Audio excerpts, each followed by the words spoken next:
புதுவையில் நாளை யோகா தின விழாவை ஒட்டி நகர் முழுவதும் பேனர்கள் வைக்கப்பட்டிருந்த நிலையில் அரசு சார்பில் வைக்கப்பட்டுள்ள பேனர்களில் ஒரு இடத்தில் கூட தமிழ் இல்லாததால் அதிர்ச்சி சம்பவமானது நிகழ்ந்திருக்கிறது. ஹிந்தி எழுத்துக்களை கருப்பு மை பூசி அளிக்கப்பட்டிருக்கின்றன. கூடுதல் விவரங்களோடு இணைகிறார் செய்தியாளர் கிருஷ்ணா. வணக்கம் கிருஷ்ணா, விவரங்கள். புதுச்சேரியில் சர்வதேச யோகா தின விழா நாளை கொண்டாடப்படுகிறது. மத்திய அரசின் ஆயுஷ் மருத்துவமனை மூலமாக இந்த விழாவானது கொண்டாடப்படுகிறது. இதற்காக நாளை மத்திய அமைச்சர் இதில் கலந்து கொண்டு இந்த யோகா தின விழாவை கொண்டாட இருக்கிறார். இந்த நிலையில் நாளை கொண்டாடப்படக்கூடிய இந்த யோகா தினத்தை முன்னிட்டு புதுச்சேரி முழுவதுமே நகரம் மற்றும் கிராம பகுதிகளில் முக்கிய வீதிகளில் முக்கிய சந்திப்புகளில் இந்த பேனர்களானது வைக்கப்பட்டிருக்கிறது.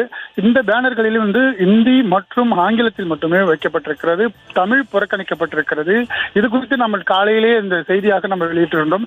இந்த நிலையில் புதுச்சேரியில் இருக்கக்கூடிய முக்கிய வீதிகளில் மற்றும் முக்கிய சந்திப்புகளில் இருக்கக்கூடிய இந்த பேனர்களை புதுச்சேரி தமிழக வாழ்வுரிமை கட்சி சார்பில் இந்த பேனர்கள் கருப்பு மையை வைத்து அழிக்கும் போராட்டமானது தற்போது நடைபெற்று பெரும் பரபரப்பை ஏற்படுத்தியிருக்கிறது.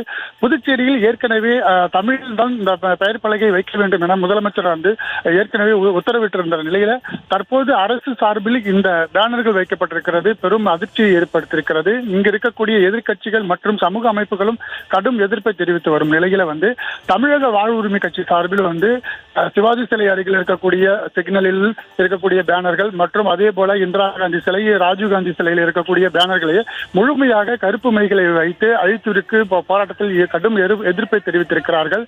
புதுச்சேரியில் முதலமைச்சர் ரங்கசாமி ஏற்கனவே அறிவித்திருந்தார், அரசு சார்பில் எந்த ஒரு அறிவிப்பாக இருந்தாலும் விளம்பரமாக இருந்தாலும் இந்தியில் அல்லது இங்கிலீஷில் ஆங்கிலத்தில் வந்திருந்தால் அதனை மொழிபெயர்த்து அது தமிழாக்கம் செய்துதான் வைக்க வேண்டும் என அறிவுறுத்தியிருந்தார். ஆனால் அரசாங்கமே தற்போது இந்த விவகாரம் தமிழில் புறக்கணித்திருப்பது பெரும் அதிர்ச்சியை ஏற்படுத்தியிருக்கிறது.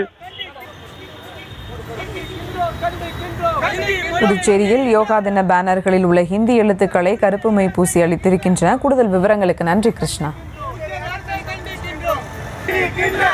அரசை கண்டிக்கின்றோம்.